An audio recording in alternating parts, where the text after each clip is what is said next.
Wagwan Generals, we are back here shifting gears. I took my PTO last week. The Shift Gear PTO gods, the HR told me I got some time off to take, and I had a little bit of life stuff going on, so I said, hey, I'll step away. But Ciaran held it down with Callie, got a lot of productive stuff done last week in the episode, so that was a banger. We are back here after Vancouver slash Fortaleza? Yeah, something like that. Fortaleza? It doesn't even sound Portuguese to me. I don't know. So I was like kind of confused where it was initially when I first heard it. I guess like Toronto doesn't really sound Canadian. It's just derived off like native terms or something. So I Yeah. guess I can't really judge places like that. But yeah, so two regionals last weekend. Both were pretty kind of crazy in terms of what was going on. Fernandez brothers with another win, another two wins, which Yeah. is just absolutely mind-boggling. But yeah, we have a lot to go over today. Ciaran, how was your week, man? How was Vancouver, British Columbia? Good. Always a great time in Vancouver. I always say it's Mm, like the nicest location Pokemon plays tournaments in the world. I think. I don't even think I'm being biased when I say that. It really is just that nice and beautiful. yeah. Yeah, I had a pretty bad tournament, a bad send off to Lugia. I still had fun. It was great watching you go on your run. A lot of people I work with did really well, which is awesome. So honestly, it's always a good time when I'm playing Pokemon on Yeah. a weekend. So Places like that, like you can't even be mad if you do badly. It's like yeah. such a nice area. Like Canada Place is such an elite venue. It's so good. And I know we have a lot of Canadian biases on here. Like we always drop one or two in each video, but this one genuinely feels unbiased to me. It feels like everyone who went out there also felt the same way. So hopefully you guys got a chance to explore the mountains. That's like the coolest part of Vancouver when you get out of the city. But I know it's a pretty packed weekend, and it was kind of rainy and kind of junky all over. So, I mean, at least you get to eat good food. So, where do you want to start? Yeah, why don't we start with you, Neil? Oh God, We get to a finally lot of pressure. celebrate an Anil top cut run, Anil. Congratulations. Thank you, I thank feel you. like it's been a long time coming. Yeah, how did it feel, man, to finally break through? I know you've made top cut before, but this is your first like modern era top cut, so Yeah, it's uh, been 10 years. a It's long like 10 years. yeah, it's like that meme where the old lady's like, "It's been 62 years." It's been good. It was I'd say like yesterday and the day before, it kind of didn't really hit me yet. I was still kind of processing everything, and to have it happen, I think the way it did on stream against Rowan was pretty cool. I really enjoyed that game, and watching it back, I got a chance to watch it back yesterday. That was a pretty cool game. I didn't really appreciate it at the time. I don't know why my chair solo. Hold up. All right. I didn't really appreciate it at the time, but that was a cool game to watch back. And just as from a neutral point of view, it felt like it was really like back and forth, a lot of chess, a lot of stuff like that. So felt really good to finally get one. And I was kind of concerned coming out of that I wasn't going to dodge a sim and I'd have to work a little bit harder for it. But just to kind of get that monkey off my back means everything in that sense because I haven't been serious and I haven't been I bubbled out a lot. I've done a lot of stupid things, but to finally get one felt pretty good. Nice. Yeah, well, I think everyone in the community is super amped for you. Like, yeah, I was like tweeting like Rowan is like a perfect final boss. Like, that's like Yeah, Canada's debatably best player. So the fact that you got him on the win on stream was like awesome. yeah, it was awesome. It's like kind of like out of if you had to write like a story, like if it was scripted, it's like that's one of the people you would pick to be a gatekeeper. So yeah, that was an awesome match. Yeah, It well, came down to that we crispin. saw it too, right? I was with you when the parents came out, and Yep. you looked at it. You're like, "Yeah, that's a stream match." Yeah, like I knew, like if they don't pick that, like they're not doing their job on the stream. So, Yeah. yeah, they picked the right one. Good match. You guys basically just played best of one. I think the first game took like almost 40 minutes. So, We uh, kind of knew it was going to be that, like when you yeah. sit down, especially on stream, because you have to do things slower. Like you have to kind of be more like prominent with your actions and kind of show what you're doing. I think if Aaron and I are playing separately, we probably get that game done in like 20, 25 minutes. But just like the nature of the game and me prizing my stamp caused me to play really slow, like in Hmm. terms of like when I was attacking and stuff. And I knew my stamp was prized. He obviously didn't. And then him Arvening for a stamp early in the game also made me play slow because I knew I had to kind of play around it to get and even have a chance of that game. I thought I did my first deck search. I'm like, yo, Super Rod, unfair stamp prized. I'm might be cooked. I was thinking about scooping it up right there, but glad I stuck through it. If you haven't had a chance to watch the stream game yet, I would recommend watching it. It was honestly pretty cool to kind of showcase how Dragapult versus Gardevoir works and the interactions and stuff. I talked to Rowan yesterday actually. We both admitted that we think we made one misplay each. So Nice. maybe we'll do a VOD review at some point, but it was pretty surreal to be up there and get it done that way. Yeah, no, that's awesome. Um, Yeah, why don't we jump into the list, Anil, on deck selection process? You went with the no Dusknoir Dragapult. So Yeah. what kind of led you to picking this version? Well, like I said in the interview with Chip, I kind of wanted to have more agency over whether I was winning and losing. So that's kind of why I chose Dragapult in general. As for not having Dusknoir, I really like this version because you really control your board. I always felt kind of in control of my games, and if I didn't, I knew I was in trouble. That's why I was kind of surprised, like to listen back on the commentary of my game on the VOD. I was kind of surprised to hear the commentators were kind of panicking on my behalf, being like, "Yo, he's bad setup, this, whatever." And I Yeah. was like, guys, like we're okay here. As it was always going to come down to like a Miono or Stamp or something, and hope that I draw out of it. But that was kind of you're always in control, and as long as you don't bench Fez, you don't bench Fish, stuff like that, like you're normally pretty okay in controlling your board. So you have a lot of agency whether you're winning or losing. You have a lot of agency in when to scoop as well because you kind of know when you're going to lose a game. If your opponent just gets set up, you lose the tempo. You're going to lose.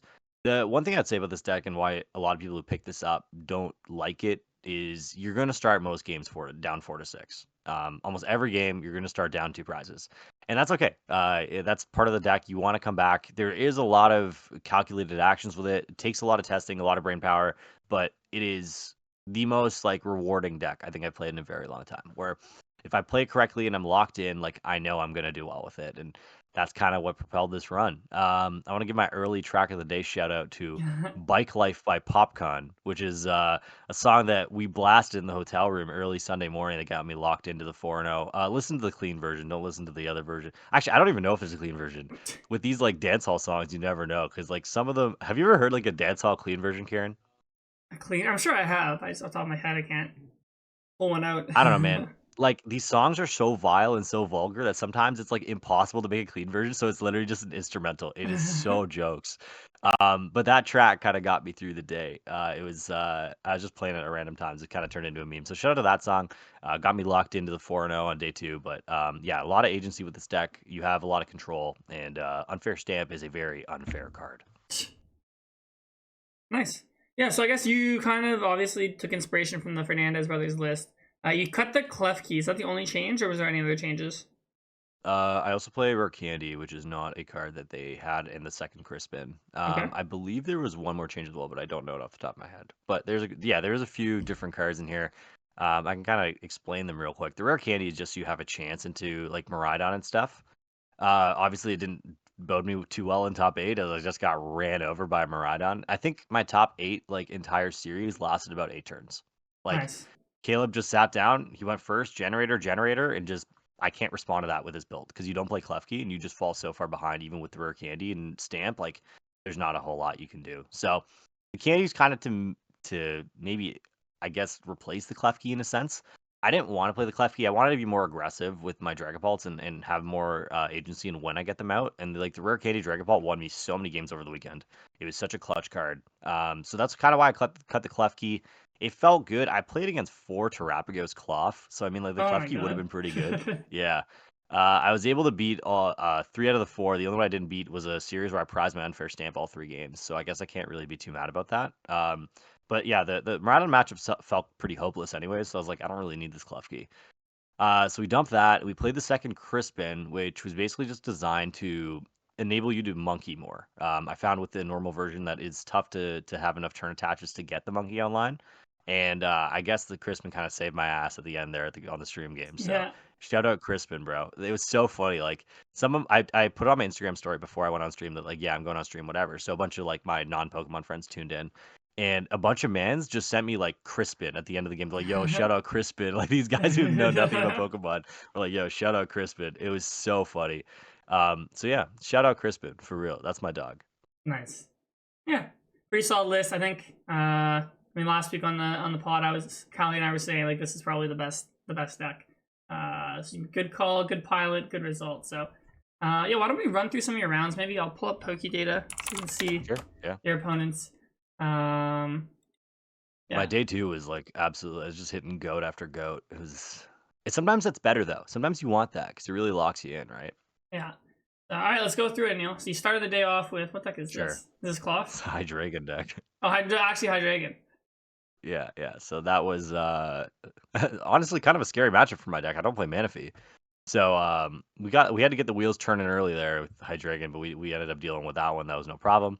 Round 2 was Clough. This is a player who advanced to day 2, super cool guy actually, and he played Genesect with a tool card, which turned off my stamp, which is actually pretty good. So it was a little closer than I would have liked, but we got the win there. Gardevoir round 3. I mean, this guy was just going crazy. I couldn't stop him. He's the only Gardevoir I've lost to in the last little while. He played it really well. Got triple monkey, triple dark. Kind of hard to respond to that when your opponent goes that fast. So we'll chalk that one up to a brick, and my opponent going kind of crazy.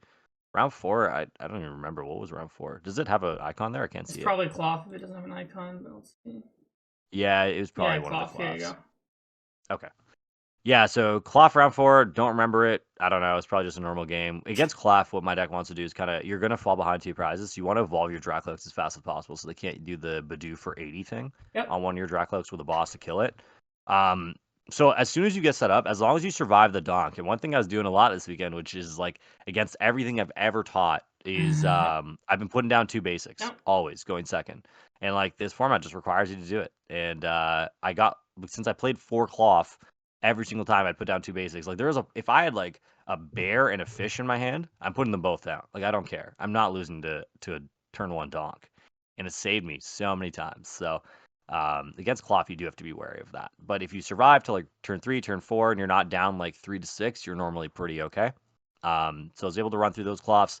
Round 5 is where I prized all 3 of my stamps, so whatever, we'll chalk that up. Round 6, I played against Julian, playing Polk Dustnor, which is actually like, I guess it is a decent matchup for my deck, but they are so oppressive early that it's so hard to kind of mount a comeback. But we had a weird game 1 where he basically wiped my board. So he had Greninja for all 3 of my Dracloaks with a Dustnor, and I was left with like a Badoo and a fish.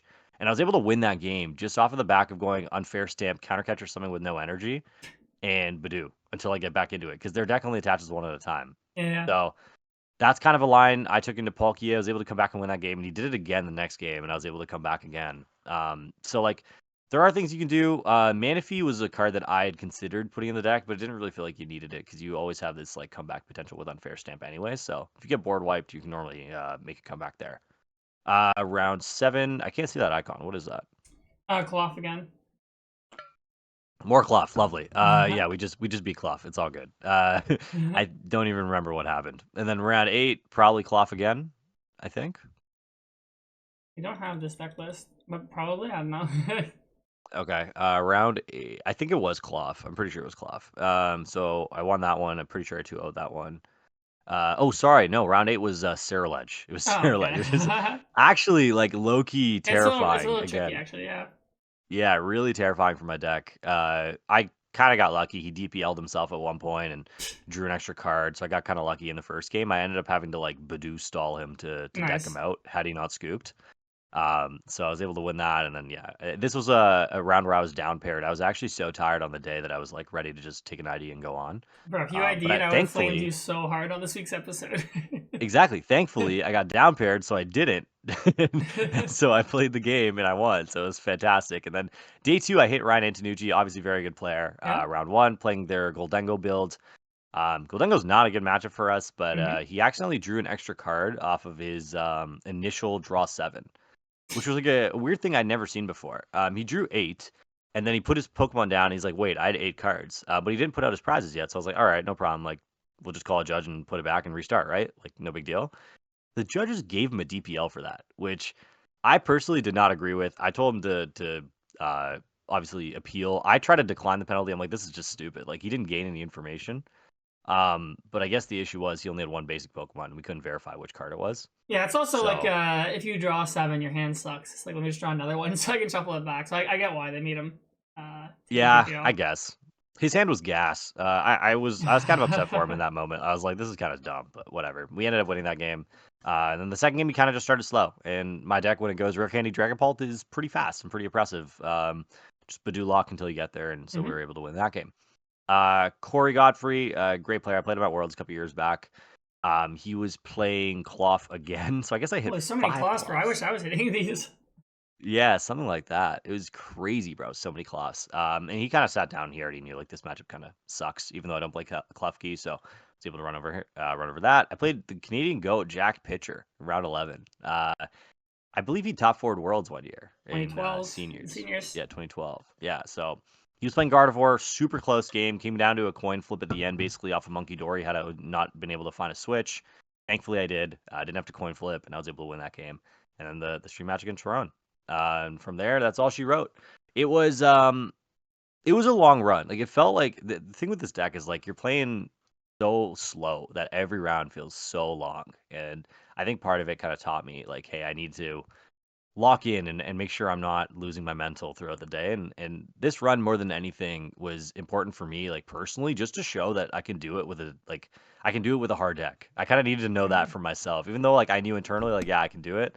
I hadn't played a really hard deck in a long time. So it felt good to do this and kind of make my own history in that sense. So yeah, it was a fantastic weekend. I was unserious on Friday night and I went to the Canucks game instead of testing and it did Nice. not punish me. So this is your sign. Always go to the sporting event. Nice. Well, yeah. Yeah, super solid ride, Neil. I'm glad there's finally a 1 on those top cuts on your limitless page. Appreciate it. Yeah. Yeah, it's I don't know. I feel like that stream game was probably one of the biggest games I played in my life. And I Yeah, was happy for to do it sure. on stream and play it well was something that was really important for me. Because I was like, I've been on stream, I think this is my third time, and the first 2 times I didn't like the way I played. So it was nice just to kind of sit down at the table against someone I know, just lock the hell in and get it done. So felt great, no complaints. Yeah, and now we move. I guess I have to go to Worlds now, unfortunately. I was kind of planning on just chilling and not going, but I was ranked like 500th at the start of February, and I'm now at like 72nd. So I guess Yeah, like top 8 gives so no many complaints. points. Like I think like top 16 to top 8 is like a 100-point jump. So it's like Yeah, yeah, it's huge. it's almost impossible to miss Worlds if you top 8 one of these. So we will see you, Neil, in Anaheim. Beautiful Anaheim, California. I get beautiful Anaheim, California. Yeah, I'm so excited. We're gonna get tariffed going down there, man. Bro, I heard. So I heard today.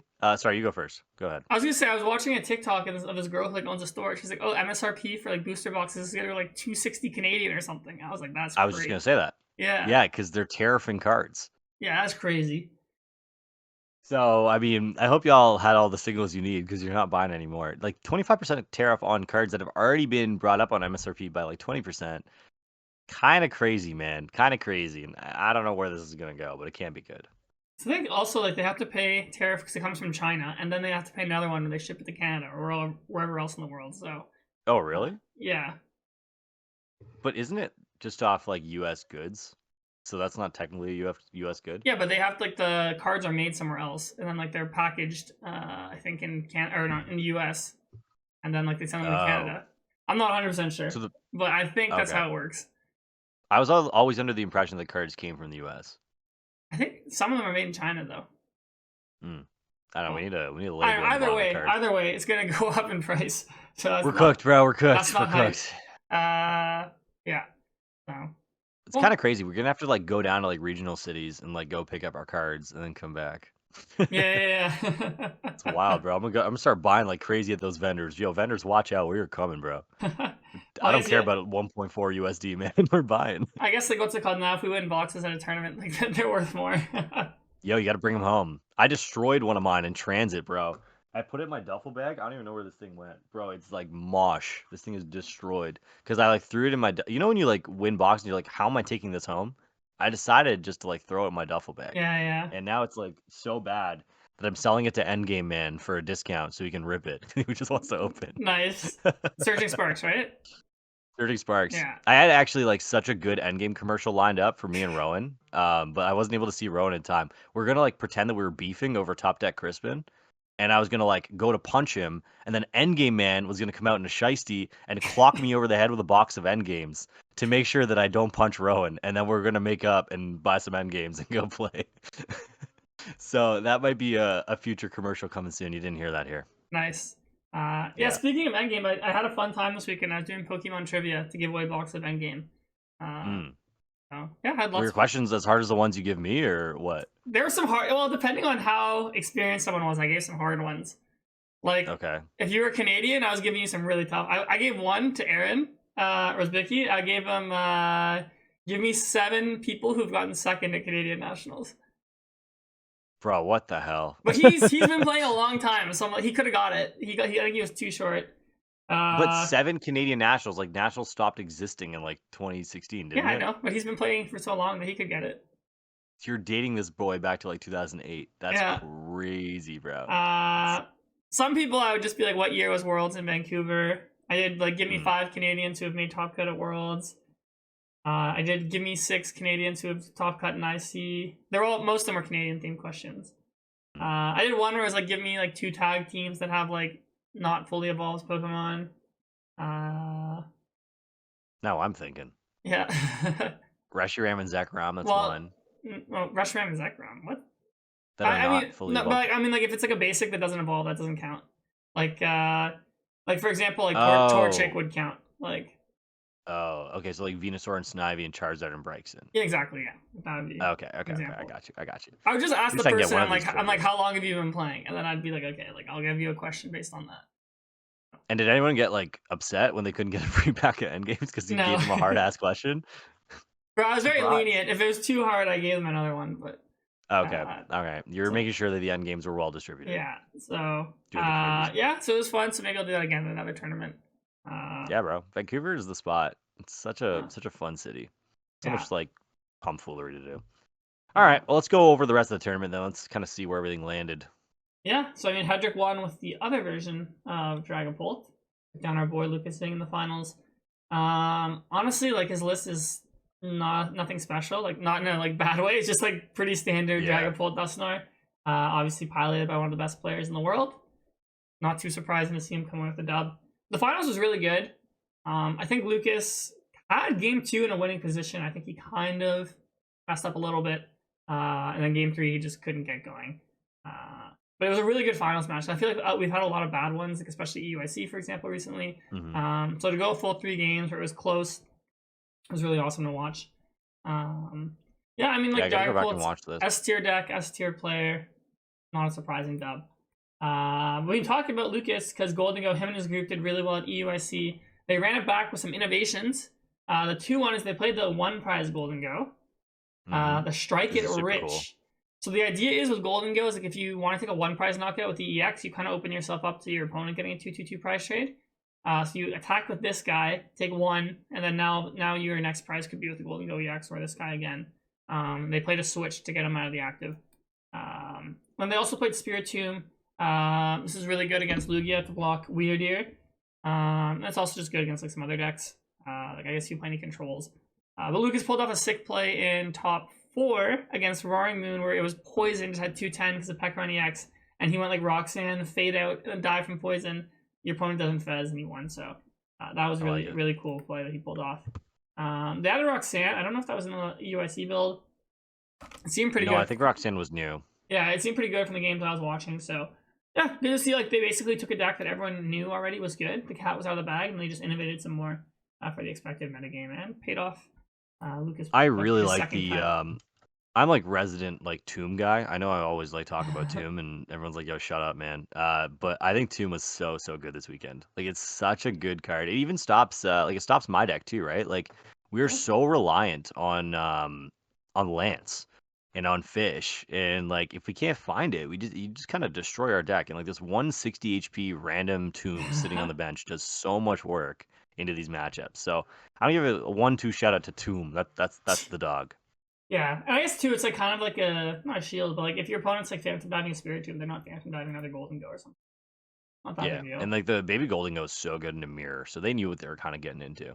Yeah. Okay, this was the craziest deck in Top Cut. Labui with I like Labui, bro. Roaring Moon EX. I don't know, but this has to be bad against Dragapult. And he got to top 4 though, so he must have done well. Let me see if I can see his pairings, how many he played against. He played against 0. Alright, that makes sense. Checks out.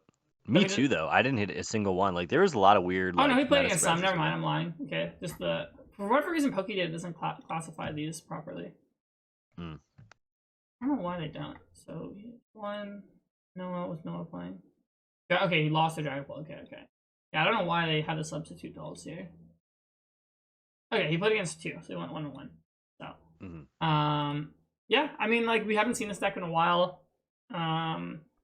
I just feel like it's hard to beat Dragapult when you're doing 200 to yourself. That's the only way to knock them out.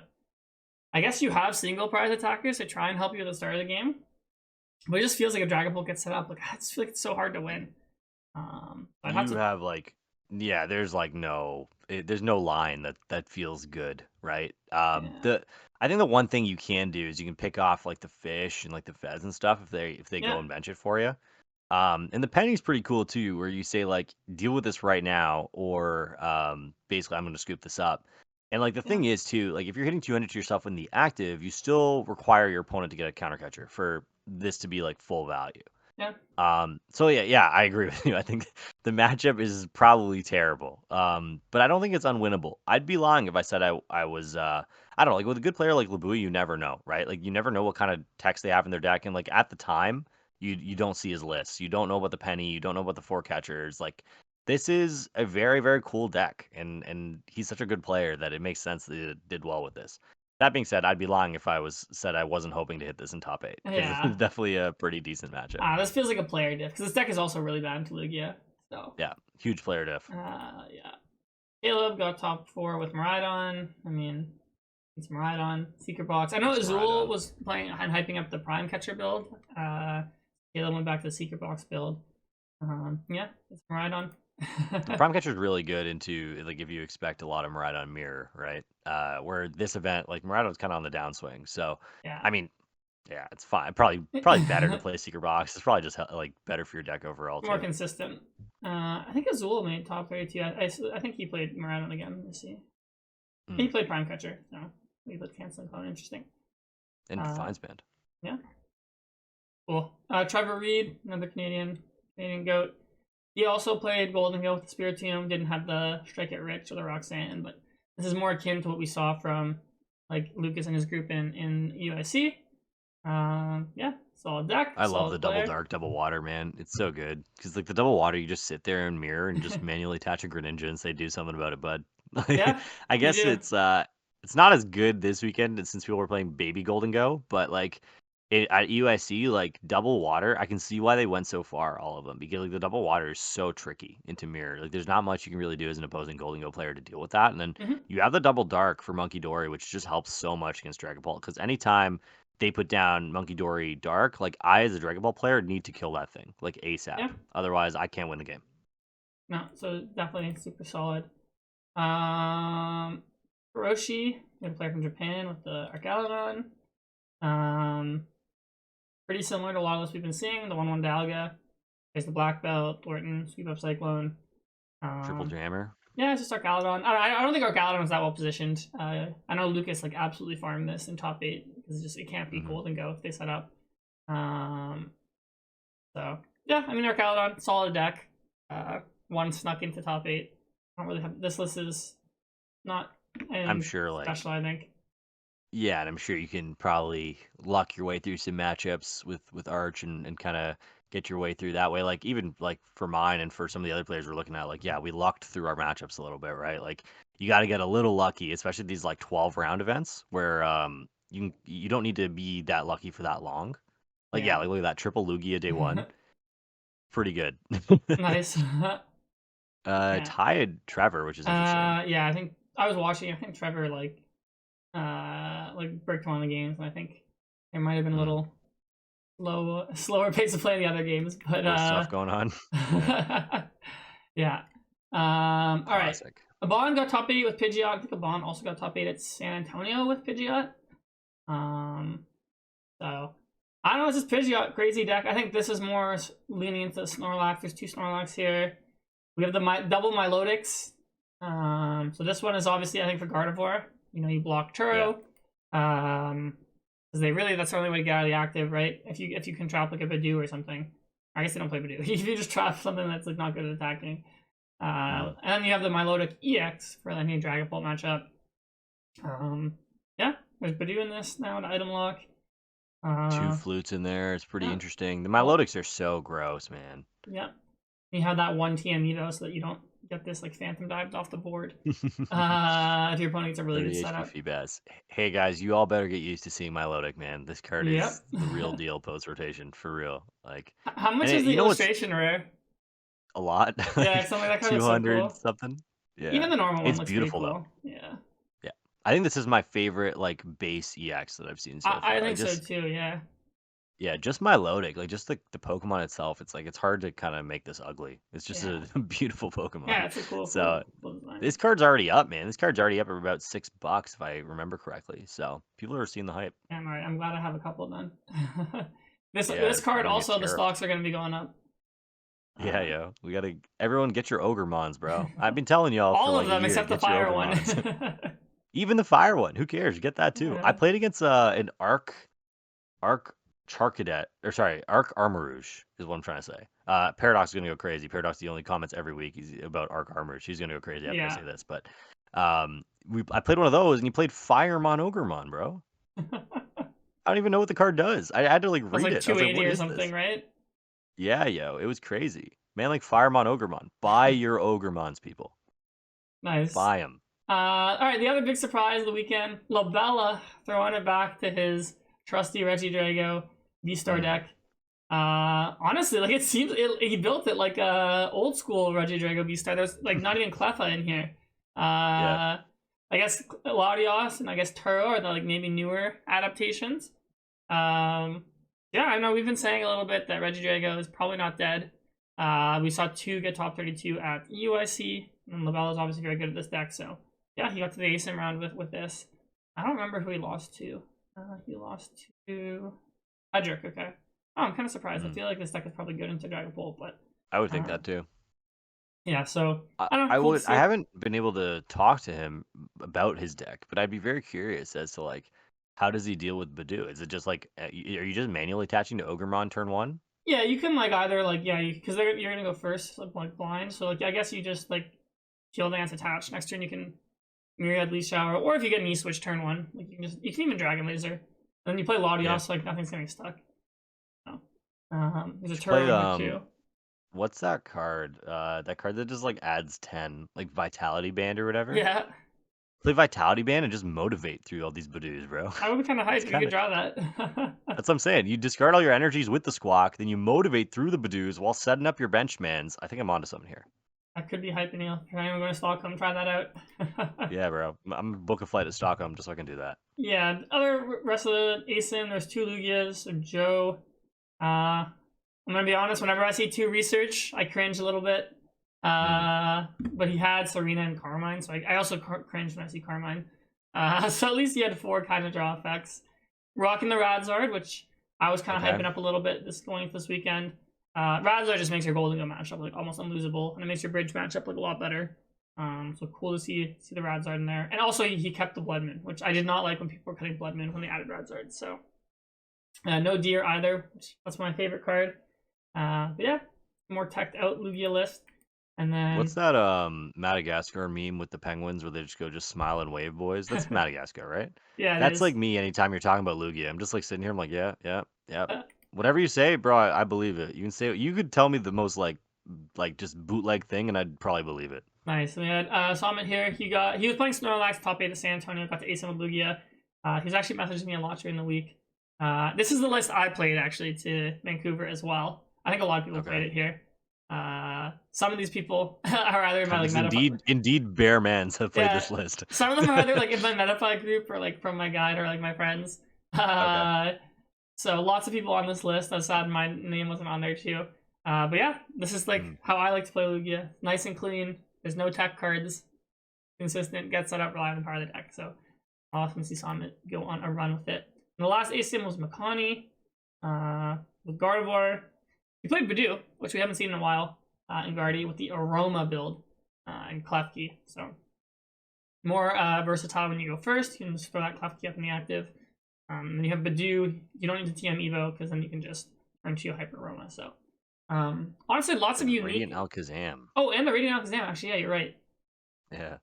So I guess like even more cool. control with the monkeys, and then like with Crest maybe with the Alakazam. So yeah, I was watching his game pretty intently because Caleb and him played in ASIM, and I was gonna play the winner, so I was like, okay, I better actually watch this. And like I think he started like Alakazam Pass like the first game and couldn't move it, and it wasn't a Greninja, so he couldn't get out of it. And it's just like, is it really worth it to play Alakazam over Greninja in this deck? It's a tough one.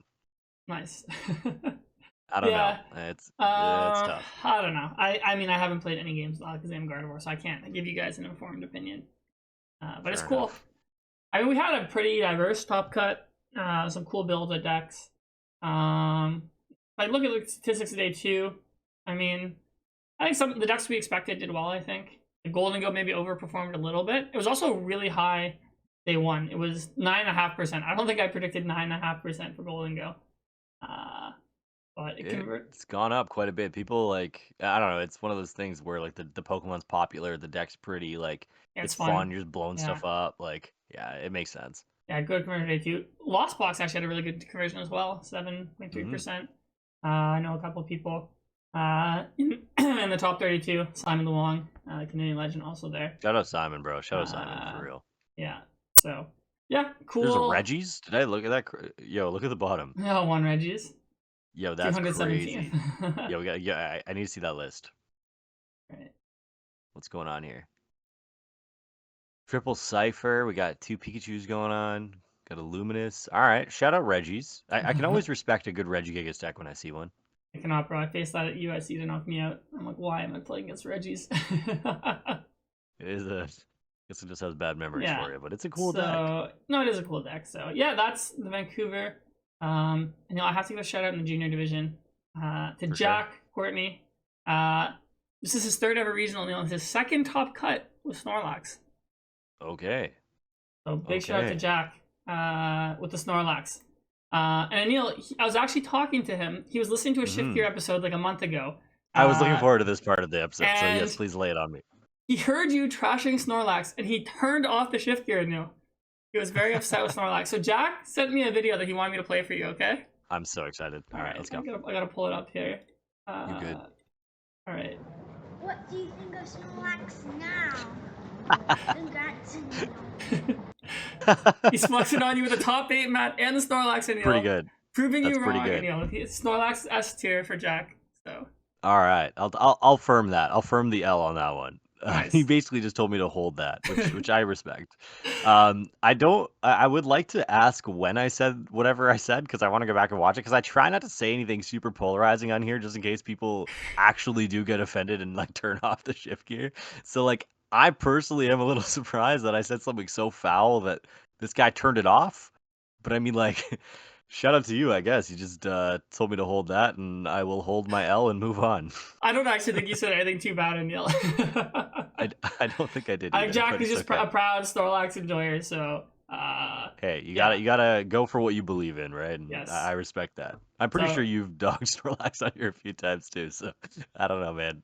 I feel like I'm actually very high on Snorlax compared to most people.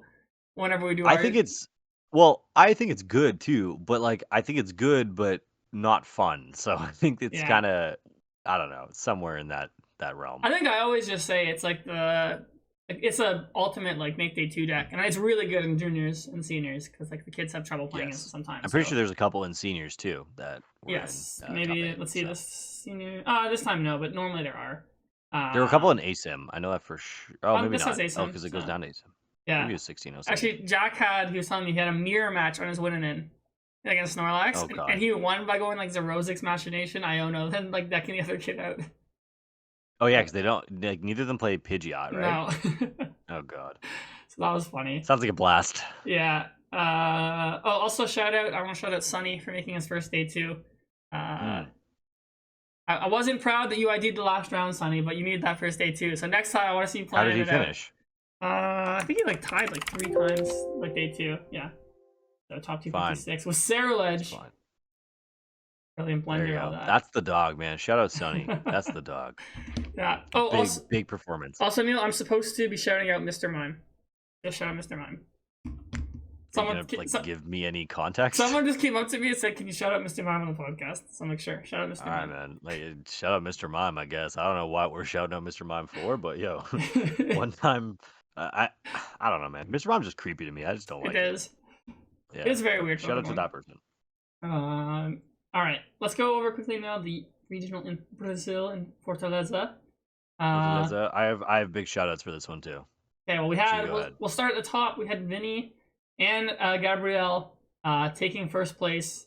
Same list they played at UIC, both of them. How insane is that? Like, Yeah. can we just like talk about that for a second? Like, these guys are so dominant. It's insane. Like, Yeah. there needs to be a lot more respect on their name. Well, I think now they're starting to really garner it, Yeah, but there's like, definitely we need to respect. have a talk about like top players ever soon. Yeah, I mean, I saw that tweet, Anil, that if Gabriel wins NAIC, he will get the max amount of championship points you can get in a season. How insane is that? That would be crazy. If he could win Worlds as well, I mean, I know that's insanely hard, but he could be probably like the only player to ever get like a calendar slam. I don't know if it'll ever be done again. Has it ever been done before? No, Probably not, right? that's what I'm saying, right? Yeah. Like, honestly, I don't think it's possible in Masters. This isn't to disrespect seniors, but I think seniors is like the division where it would have to happen, or juniors, where there's less kids, or less players, sorry. And like, if you're like that much better, you can really get the advantage. So I think that'd be awesome to see a level of dominance like just like never seen before. The thing with seniors too that I think is a bit of a misconception. Like, the top seniors are like just as good Yeah. as some of the top masters, right? Like, and what happens is if every senior is better, you're less there's less volume, right? So you're more likely to hit a good player multiple times throughout Swiss in your tournament. So like, seniors is nothing to scoff at. Like, it is very, very legit, and I think some people discount it a little bit too much sometimes. Yeah, no, it's very competitive at the top in seniors for sure. Yeah. So, oh yeah, you also cut the Lost City. Now that I look at their list, that's what you cut. I did cut the Lost City. Yeah. The Temple of Sinnoh was completely useless. I wish my Temple of Sinnoh was a Lost City, and I think that would be the only switch I'd make in my list. Well, but I then you think hit they're Lugia, then all of a sudden you're like, oh, I wish I had Temple of Sinnoh. Of course, Yeah, so that's just how but it goes, even right? like the Temple of Sinnoh, basically, in my rationale is like the Temple of Sinnoh gives you a chance into Lugia. Yep. It's not a good matchup, but the Temple of Sinnoh will get you at least to like that 40% mark. So I always felt that Gardevoir was favored enough, anyways, that I didn't need Lost City. So that's kind of my rationale. But I mean, like, whatever, Temple of Sinnoh, like Lost City, who cares? It just depends on what you hit, I guess. Yeah, so really cool to see the brothers do it together as well. It looks like some more people were playing this as well this weekend. It's cool. A lot of Gardevoir in Top Cut. We had 1, 2, 3, 4. I'll just like Pedro Pertusi, another fantastic player.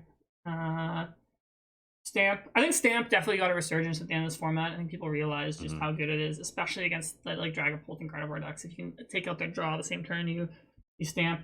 Yeah, and like Fez as well has been seeing more play. We had like another Dragapult Dustor in top 4. Again, this doesn't look. Someone plays with Thornton. That's kind of cool. Oh, Thornton, yeah. So just maybe use Thornton to make another Dusknoir out of nowhere. I do know one thing is when you play Mirror Match with this deck, is like it kind of sucks to bench Duscles because they keep getting sniped. Yeah. So maybe Thornton's a way you can swing the game back in your favor. It really does feel that in the mirror, in Dragon Ball Mirror, you don't even need the Dusknars. Like, it's almost better if you just don't most of the time. Like, you just don't need it.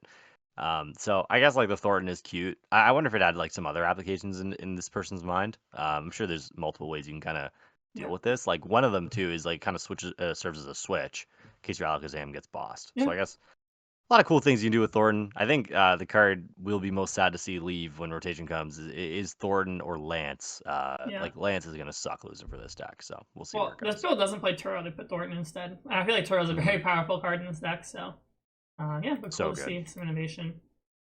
Giovanni, this guy is definitely Rookie of the Year, unless something crazy happens for someone else. Yeah, another Stamp Gardevoir deck. When are the annual Shift Gear awards? I gotta get my suit. They're after NAIC annual. Right. Okay. I gotta get a new suit for that. We'll look fancy for that. Another Gardevoir here. Okay, unfair Stamp again. This one's videos. All unfair Stamp. And we had another Roaring Moon make top cut. So kind of interesting actually across the world. We had 2 Roaring Moons. It's pretty similar. Actually, this build doesn't play the Koraidon, which I feel like is pretty good. I feel like the Koraidon like adds a lot, like with weakness and stuff, right? Like, it feels kind of bad to not play it. Yeah. So, but yeah, I guess Roaring Moon had a good weekend. I assume it's not that good in the Gardevoir. And Dragapult, so probably had some trouble. Probably not. William Azevedo, man, this was a stacked top cut out here. Another Stamp Guardy. There's a Luxcape in this one. Interesting. Marcos Fuentes. Let's see. Lost Box There top we go. 8. Some Lost Box action. I like that. I mean, Lost Box was actually pretty decently positioned this weekend. You're very good into Golden Go and Arcaladon. And I also think your Dragapult matchup is fine. Good Lugia matchup as well. The deck is just tricky. As long as you play Gigas, I think your Dragapult matchup is fine. I think I don't even think you need Gigas, to be honest. You can just go We like tested it knockout a lot. Badoo, knockout Greninja. It's like definitely helps, but like I don't know if it's like necessary. I don't know. I tested it a lot. One of my buddies plays Lost Box, and I was just steamrolling him without the kick. So I don't know. The Seeker Box is really cool though. That's interesting to really me. I feel like Prime Catcher is like so good in this deck. Mm. I guess the Seeker Box. Bottom top 8. There's a Cerulege and Asim. Okay. Nice. Is that For kind the of live ladder grinders. This is a Yeah. shout out to the live ladder grinders. This is where my shout out. I got to shout out Austin, man. He went all the way to Fortaleza. yeah? Like why was this bro and in Brazil instead of just going to Vancouver? he had his reasons. They were good reasons. I'll leave it at that. All right. But shout out to him, man. This is a big result for him, and he was down there in Fortaleza and clothing it up. Nice. You love to see it. Yeah. And then I was looking also at the statistics for this tournament. Golden Go like way overperformed here. Despite not making a single top cut, only had one in the top 16. Diego Casaraga, 2017 world champion. Yeah, did really well though. Yeah, so pretty cool. Shout out Golden Go, man. Yeah, we did a tournament other side of the world. There's 2 Thorns in top 32. Latam stays cringe with the Thorns. But yeah. Yeah. Oh, Arc Giratina. Yo. What a send off with Brute With Brute Bonnet, Bonnet. and Binding Moshi. Holy Actually, you hit bro. 320 on Dragapult. Everything. Yeah. Yeah. All right. I like it. 2-2 Arc, 2-2 Tina. What are we doing? This is something. What a send off for Arc Tina. Yeah, that's. I don't even know what to say to that. This is kind of cool. Nice. Anything else cool here? This guy just doesn't have an icon. What deck is this? Oh, just Dusknoir versus Luna. Cool. With the deal. Oh my god. With what is that? Kofu? Is that yeah, Kofu? Kofu. Jeez, man. Gravity Gemstone, Calamitous Wasteland. Cool. With 1 energy. Yeah, I always love scrolling to the bottom of the tournaments because you'll see really cool decks like that. Yeah, that's so cool. So yeah, nice. All right, that's basically all I had to break down, and from these tournaments. All right. Anything else you wanted to break down? Absolutely. I wanted to give you a moment. This is your shrine. This is your moment to pay your respects to Lugia V-Star. Oh, thank you. Really just, as it's leaving, I know it's brought you so much joy. I wanted to give you the stage and the opportunity to really pay your homage to Lugia V-Star. Yeah, I had a tweet here talking about Lugia. Yeah. So, I'm literally just V-Star. Yeah. Thank you for changing my life name. Yeah, I mean, I don't think in my life I've had as much success with a deck as I have with Lugia. I kind of laid out here. I have 11 day 2s. I made top cut 6 times, which I probably is the highest of any master with any deck, like ever, probably. Like thousands of points. And honestly, I think my very first run with Lugia like completely changed my life. Like unironically, I'm not just being corny. No, it's actually true. Back in 2022, like I was kind of like out of this game. I wasn't really playing Pokemon. I went with you to Vancouver and NAIC just kind of for fun. Because as COVID was just ending, or I guess COVID was still a thing, but there's tournaments again. So just kind of for some fun. And I didn't do very well at those ones. I was kind of washed. And I was done with Pokemon. And when they announced Worlds in Yokohama, Japan, that was always a dream for me to play Worlds in Japan. So it got me out of retirement. But I was planning on just being like a local grinder to get my invite that year, which is what I always do. And Anil was badgering me to come to Brazil with him because he had a travel stipend. And he kept asking me, and I was like, bro, like I had never even like flown. I don't think I've ever flown to a regional before, and I would always drive. So to me, the like idea of flying to Brazil for a tournament was kind of like alien to me. But I think it was one of those things where I was like, you know what, like I've never been to Brazil. Travel is one of the coolest parts of Pokemon, so let's do it.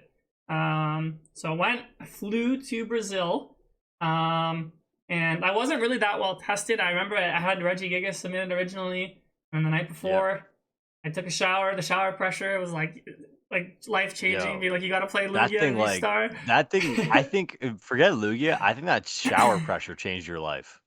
Genuinely, because without that shower pressure, you never make the shoes switch, and we don't know if this happens.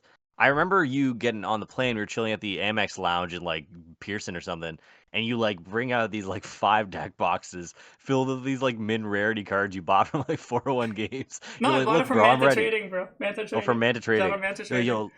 yo, fam, look, I'm ready. I'm ready for the tournament. This guy had like 5 different decks of like 60 cards. I'm like, all right, man, like you do you. And then he ends up top 8ing the event. Yeah, like I switched last minute. Yeah, Rowan and I came up with the Lugia build, which objectively was not very good.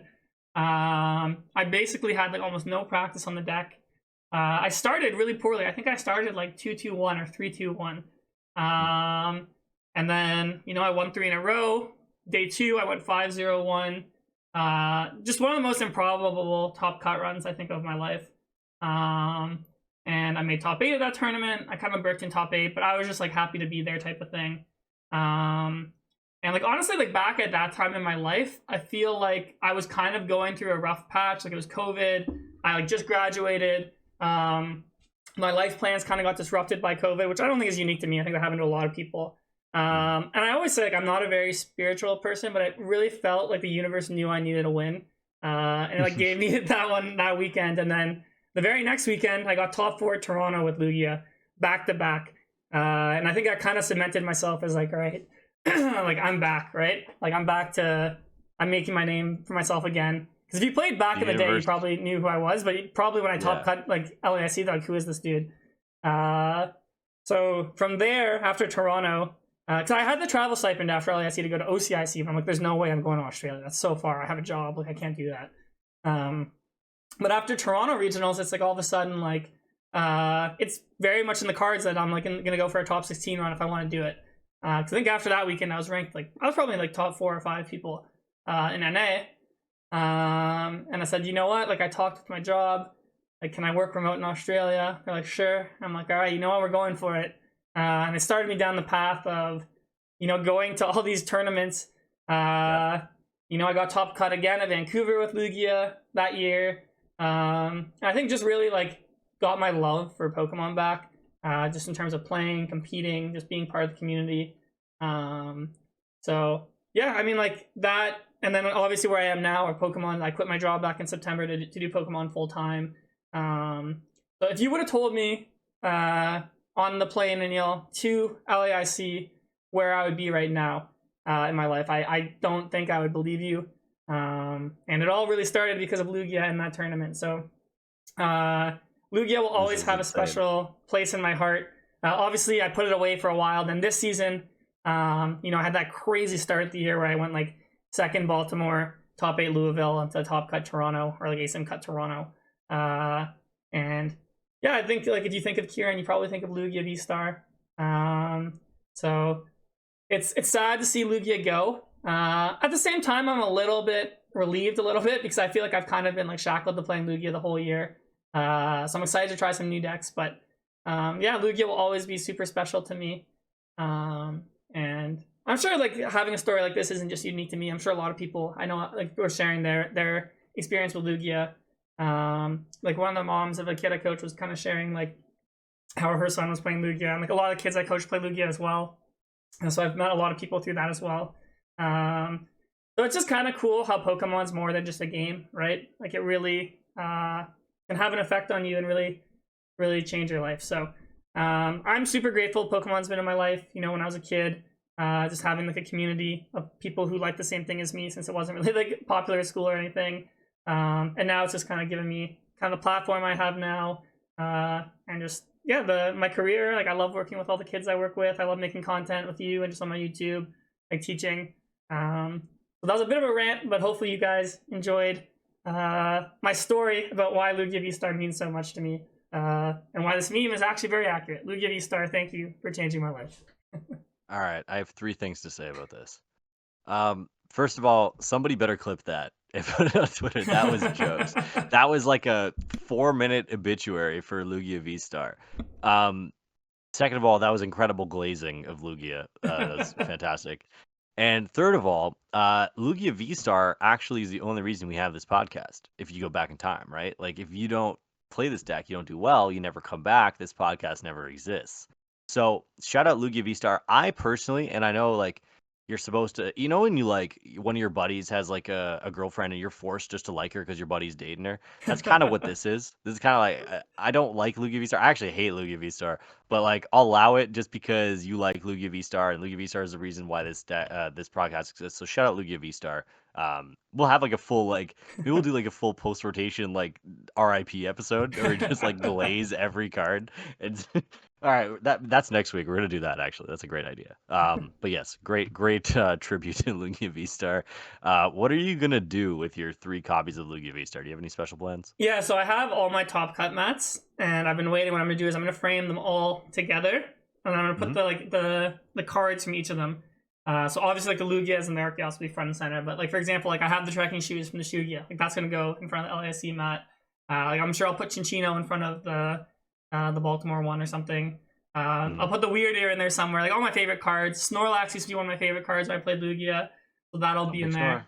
Yeah, so I think basically it's all the cards that I enjoyed the most in Lugia. I'm gonna kind of frame them. So Sick. yeah, That's a great idea. I think I'll be All fine. right. Well, we've ranted for a while. People have their lives back.